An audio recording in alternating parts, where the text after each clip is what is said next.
Tonight, we're learning more about the accident that took a Belleville woman's life. She died when a piece of metal crashed through her car window. That crash happened last Tuesday afternoon on I-64. Thanks for being with us. I'm Ann Allred. And I'm Mike Bush. 5 on your side's Mercedes McKay joins us in studio with what police say they're looking into now. Mercedes? Mike and Ann, we learned today that investigators are searching for any video footage that may have captured the crash to find out where that metal came from that hit 81-year-old Kathleen Bailey. Now, I did get in touch with her family today, who are obviously shaken up by this, and they weren't interested in sharing any more. It's a tragic incident that still has a lot of unanswered questions. There could be a lot of things involved in this crash we just don't know yet. A lot of questions and not many answers surrounding the car crash that took 81-year-old Kathleen Bailey's life on October 11th.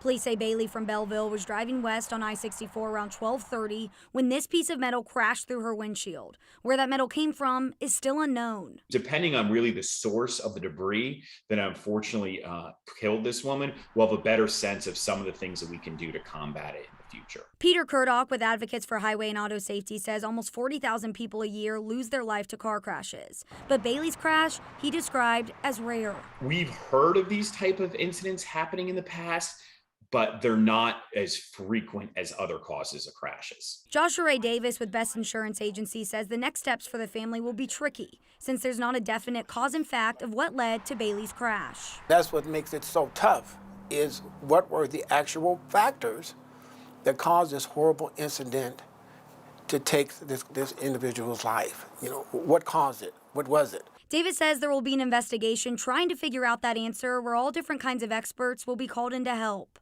It's something that can't be done in a day or in a month.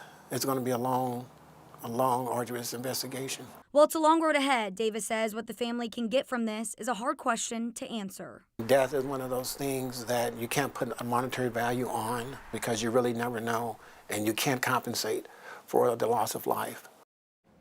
Davis says the investigation for this will be lengthy because there are so many buildings around that area, and even little things like the weather that day will come into play. Bailey's visitation is tonight, with her funeral tomorrow in Belleville.